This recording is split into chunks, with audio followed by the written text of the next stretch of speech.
Hello everyone, let's start the class. आज की class में हम करंट अफेयर्स के एक और सेक्शन को समझेंगे। 10 और क्वेश्चन जो आपकी प्रिपरेशन को एक स्टेप और हेड करेंगे। करंट अफेयर्स आपके एग्जामिनेशन में आपको दूसरों से एक स्टेप एडवांटेज में रखता है, इसलिए टीचर्स एकेडमी आपको डेली 10 क्वेश्चन और उसके एक्सप्लेनेशन प्रोवाइड कर रहा है। देखते हैं आज के 10 क्वेश्चन। चलिए शुरू करते हैं। पहला क्वेश्चन है, 2024 में राष्ट्रीय प्रौद्योगिकी दिवस की बात कर रहा है, ये टेक्नोलॉजी डे की बात कर रहा है, का विषय क्या है, क्या थीम होनी चाहिए जो राष्ट्रीय प्रौद्योगिकी दिवस की है। पहले तो हम ये समझते हैं कि जो राष्ट्रीय प्रौद्योगिकी दिवस है वो क्यों मनाया जाता है, क्या कारण है कि राष्ट्रीय प्रौद्योगिकी दिवस आपको हम मनाते हैं। तो इसके कुछ बेसिक रीजन है। जैसे राष्ट्रीय प्रौद्योगिकी दिवस का विषय क्या है, from school to startup ignite young minds to innovate science and technology for sustainable future, या integrated approach in science and technology, science for people and people for science। पहले हम थोड़ा सा पास में जाते हैं कि 2024 में जो राष्ट्रीय प्रौद्योगिकी दिवस है वो पहले तो प्रौद्योगिकी दिवस क्यों मनाया जाता है। देखिए 11 मई 1999 और 98-99, ये दो ईयर बहुत इंपॉर्टेंट है, 1998 और 1999। 1998 में हुआ क्या था कि भारत ने 11 मई को परमाणु परीक्षण किया था पोखरण में, और उस परमाणु परीक्षण जो कि पोखरण में हुआ था उसकी वजह से हुआ क्या, उसकी वजह से भारत ने टेक्नोलॉजी के दम पर अपनी खुद की टेक्नोलॉजी के दम में परमाणु शक्ति संपन्न देश की लिस्ट में खुद को शामिल करा लिया। पूरे विश्व में एक बार फिर हलचल मची। इसके पहले 1974 में हुआ था, फिर ये दूसरी बार हुआ, लेकिन तब की अपेक्षा अब जो था वो प्रयोग के बाद भारत परमाणु संपन्न देशों में शामिल हो गया।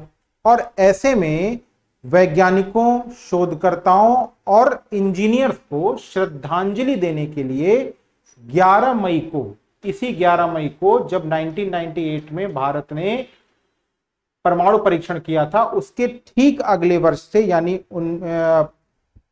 1999 की 11 मई से भारत प्रत्येक वर्ष प्रौद्योगिकी दिवस मनाता है।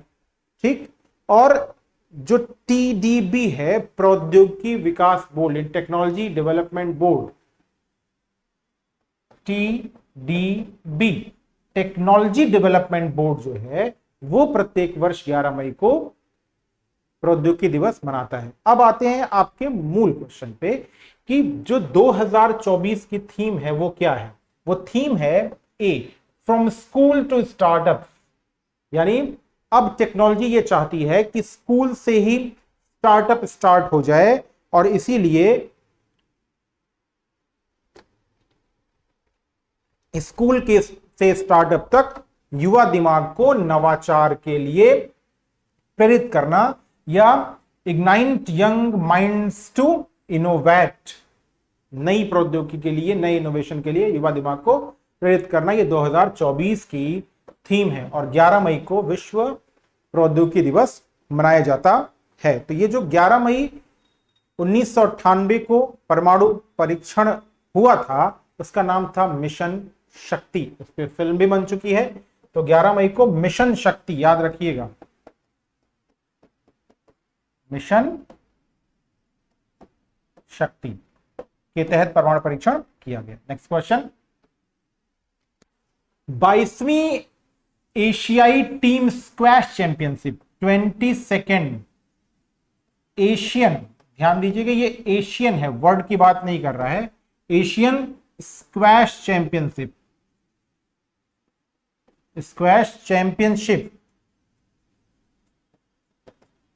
और क्वेश्चन क्या है, क्वेश्चन है कहां आयोजित की गई। इंपॉर्टेंटली कह रहा है क्वेश्चन कि कहां आयोजित की गई, ये नहीं पूछ रहा है। देखिए भारत, चीन, जापान, रूस, आते हैं क्वेश्चन पे।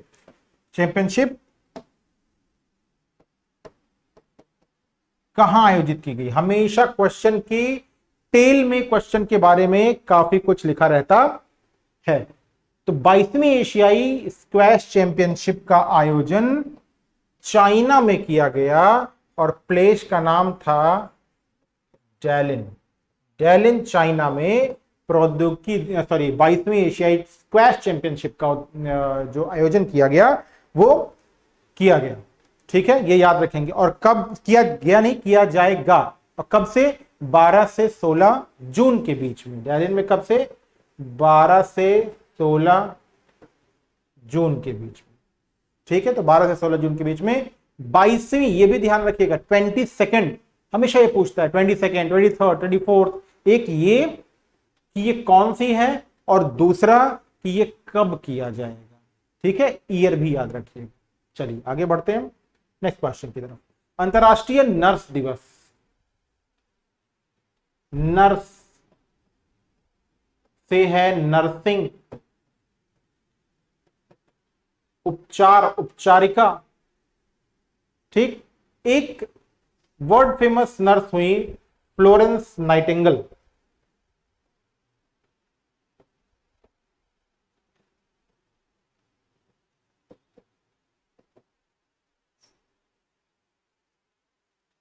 फ्लोरेंस नाइटिंगेल, उनके बर्थडे पे, फ्लोरेंस नाइटिंगेल के बर्थडे पे पूरे विश्व ने नर्स दिवस को मनाया जाना शुरू किया और ये डेट थी 12 मई। Florence Nightingale was a British nurse.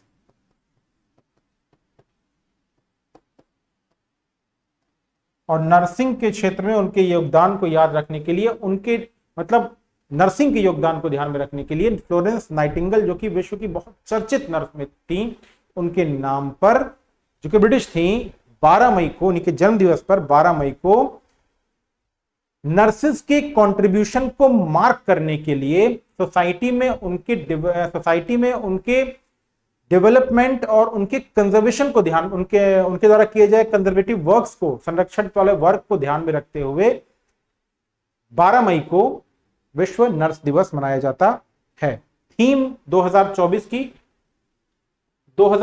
की थीम, कभी कभी क्वेश्चन पूछ लेता है, जैसे पिछले वाले क्वेश्चन में था। तो 2024 की theme our nurse our future, the economic power care. Our nurse our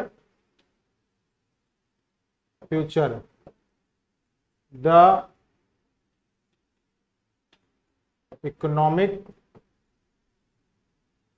power care. Our nurse our future, the economic power of care, ये याद रखिएगा, पावर ऑफ केयर। अगला क्वेश्चन, कॉलिन मुनरो जिन्हें अंतरराष्ट्रीय क्रिकेट से संन्यास की घोषणा की है, वो किस देश के थे? तो कॉलिन मुनरो न्यूजीलैंड के थे। ठीक, at 37 of age, left hand batsman, बाएं हाथ के बल्लेबाज कॉलिन मुनरो ने संन्यास लिया। इनके नाम 2 अवार्ड हैं, 2 रिकॉर्ड्स हैं, 2 रिकॉर्ड्स। और ये 2 रिकॉर्ड्स कौन कौन से हैं? एक तो फास्टेस्ट T20 100 फॉर न्यूजीलैंड के लिए फास्टेस्ट T20 100 कौन बनाया है? Colin Munro. और ठीक ऐसे 47 बॉल पर, और ठीक फास्टेस्ट 100 कितने बनाया है? 47 बॉल में। ठीक, और फास्टेस्ट T20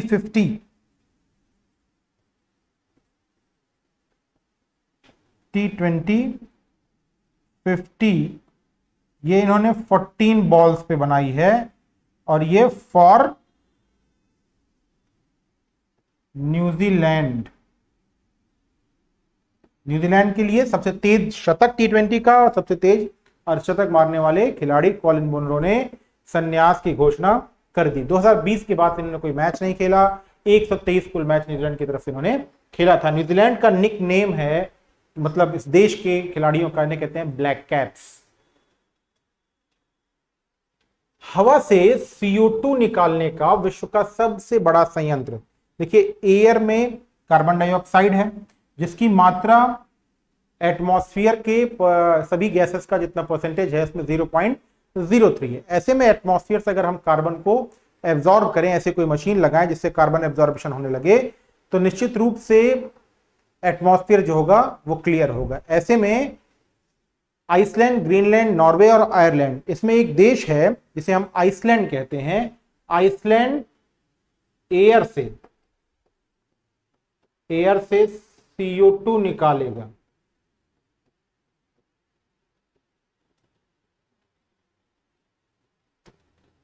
एयर से CO2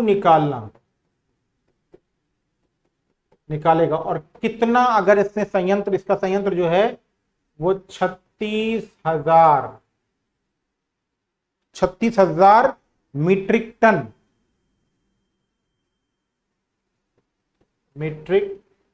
ये याद रखिएगा, 36,000 मीट्रिक टन एटमॉस्फेयर से, एयर से CO2 निकालेगा। ठीक, एक कंपनी है जिसका नाम है क्लाइम वर्क्स ने CO2 निकालने का यह संयंत्र आइसलैंड में लगाया है, और आइसलैंड दुनिया में सबसे बड़ा संयंत्र खोलेगा। 9 मई को उसने घोषणा करता है कि आइसलैंड दुनिया का सबसे बड़ा संयंत्र, जो क्या करेगा, एटमॉस्फेयर से CO2 एब्जॉर्ब करेगा, खींचेगा। क्लाइमेट चेंज की कंडीशंस को रोकने और CO2 के बढ़ते एमिशन को कम करने में इस टेक्नोलॉजी का यूज ज्यादा हेल्पफुल होगा। The country is Iceland. Next question, 9 मई 2024 में राष्ट्रपति पुतिन द्वारा रूस के प्रधानमंत्री के रूप में किसे पुनः नियुक्त किया गया है? Dmitry Medvedev, Alexei Mishustin, Sergei Lavrov या मिखाइल मिशुस्तिन। देखिए, 2 मिशुस्तिन नाम से देकर के आपको क्वेश्चन को उलझाया गया है, मिखाइल मिशुस्तिन और एलेक्सी मिशुस्तिन। तो मिखाइल मिशुस्तिन जो है वो रूस के प्रधानमंत्री के रूप में नियुक्त हुए हैं। अच्छा, व्लादिमीर पुतिन भी प्रधानमंत्री रह चुके हैं 2008 से लेकर के 2012 तक, और अब वो 2012 से लगातार राष्ट्रपति हैं। और 2024 में मिखाइल मिशुस्तिन को रूस के प्रधानमंत्री ने क्या किया है, रूस के राष्ट्रपति ने नया प्रधानमंत्री नियुक्त किया है। अगला question, SBI general insurance, SBI state bank of India general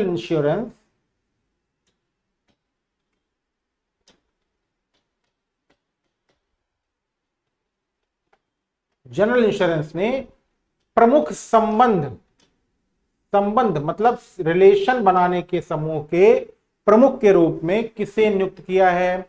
Ashima Goyal, Praveen हरी, जया त्रिपाठी या दीपक अमीन। जया त्रिपाठी को नियुक्त किया गया है कि वो क्या करेंगी, वो न्यू बिजनेस, पार्टनरशिप्स और ग्रोथ, 3 चीजें रिलेशन बना के क्या लाएंगी, न्यू बिजनेस क्या लाएंगी, न्यू पार्टनरशिप्स और क्या लाएंगी, न्यू ग्रोथ के लिए काम करेंगी। और ऐसे में ही रिलेशनशिप या संबंध समूह के प्रमुख के रूप में जया त्रिपाठी को चुना गया है। की रिलेशन ग्रुप कहते हैं इसे।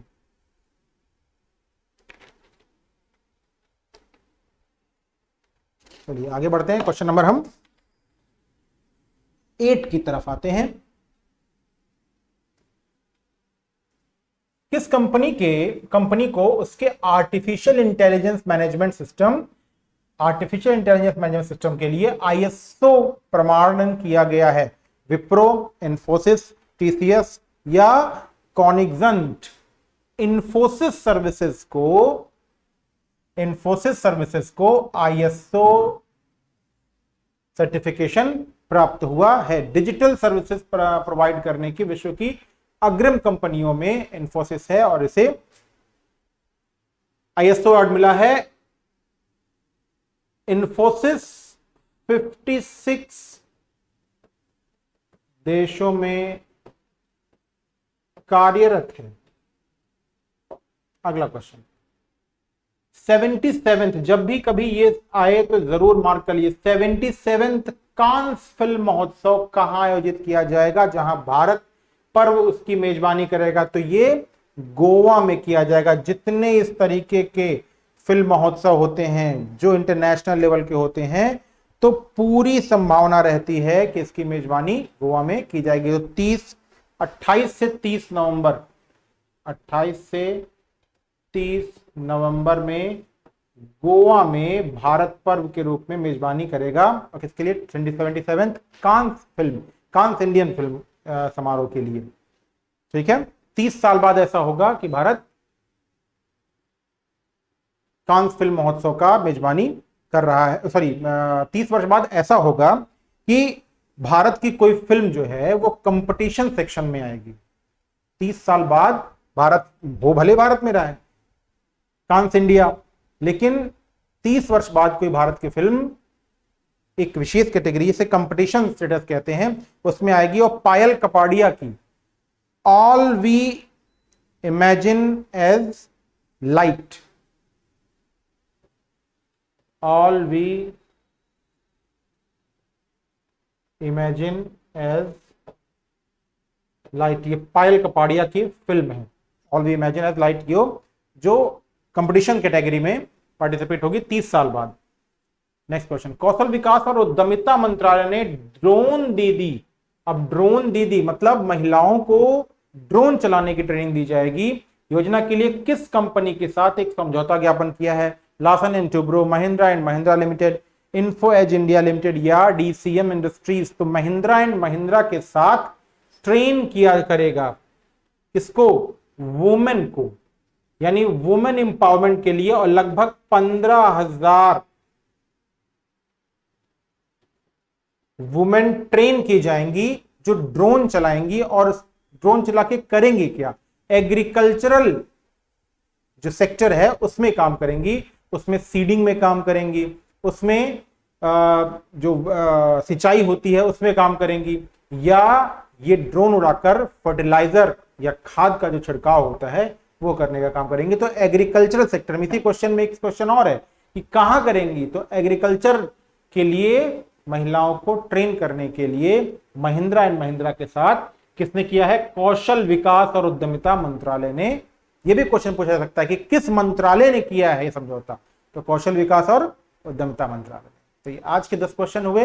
10 क्वेश्चन जो आप प्रोवाइड करते हैं, आपको प्रोवाइड किए जाते हैं, इसके शॉर्ट नोट्स जरूर बनाएं। इस क्लास में इतना है। Good bye.